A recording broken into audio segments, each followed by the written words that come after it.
Here I have the SkyRC B6 Neo, and this might be my new favorite on-the-go LiPo charger.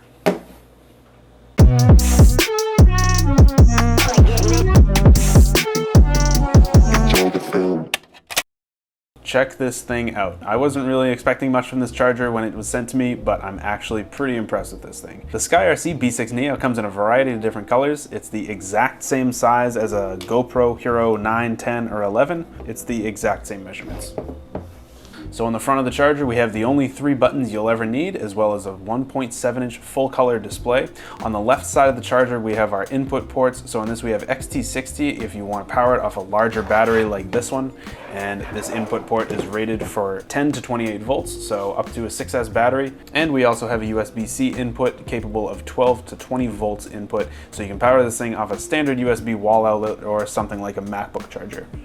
This thing is capable of 60 watts. Or you could use something like this to power it, and this just supplies 20 watts. So this one would be a little bit slower, something like this will be a little bit faster. On the opposite side, we have our output ports. So we have XT60, and then we have the balance lead right next to that, and this supports 1 to 6S.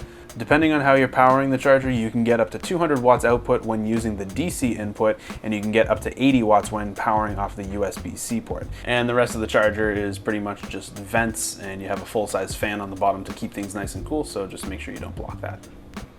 Before we power this thing on, I want to make sure I show you guys this. If you wanted to check the cell voltage in a battery, here I have a nice big 4,500 milliamp 6S LiPo. I don't know if this thing's charged or not, but you can take the balance lead and you can plug it into the side, and you don't have to supply power at all. It'll just show you what the cell voltage is.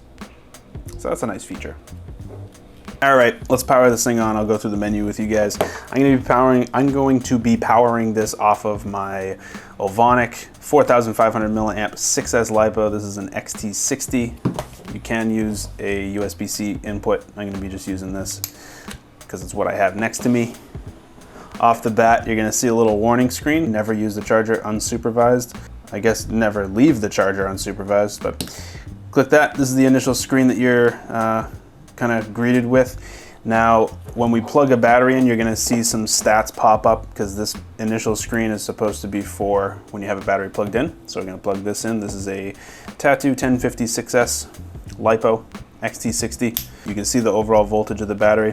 When I plug the balance lead in, we'll be able to see a little bit more detail. When we click up, it's going to bring us to the cell voltage. So this is going to tell us each individual cell.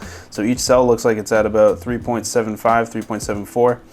That's good. And then if we go up, there's a bat IR meter. Now this isn't going to read anything until we're charging it. Once we start charging the battery, this is going to have a nice little reading on it, so we can check that there.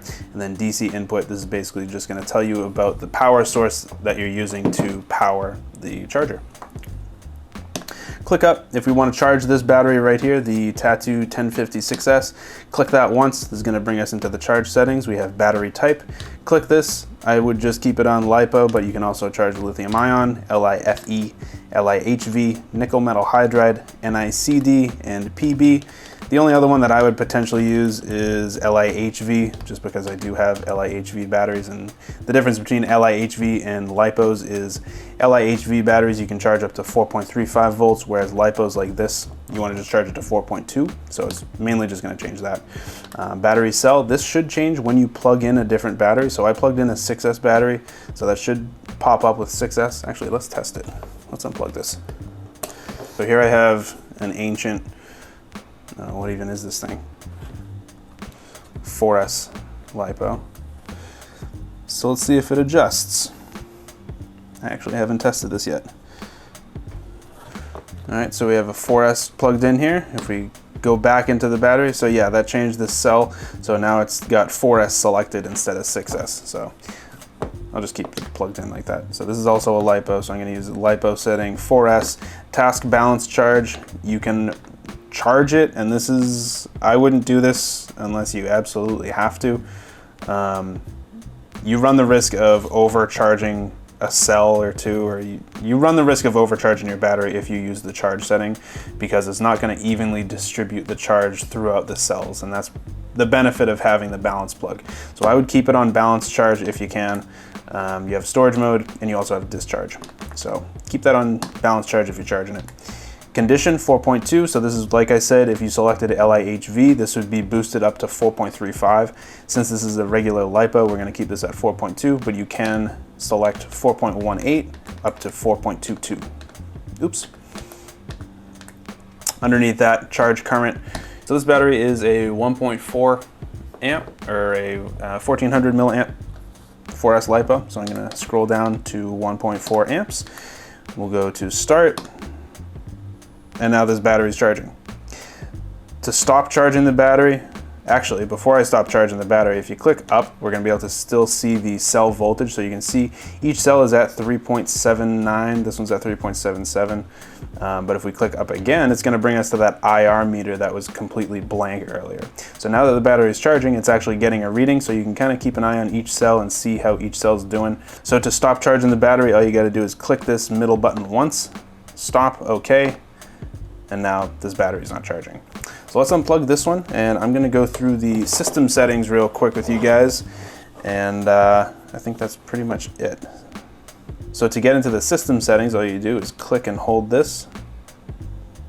Now we're in the system settings. So here we have task parameters, and this is pretty much like safety settings. Safety timer, if a battery is charging for over 240 minutes, it's gonna just stop. Max capacity, if it charges more than 12,000 milliamps into a battery, it's going to stop.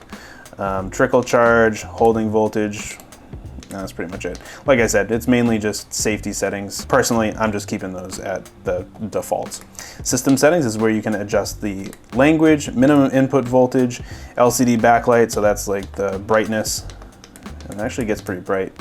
Volume, I have this off, but this is just when you're navigating through the menu, just the volume of the little beeps.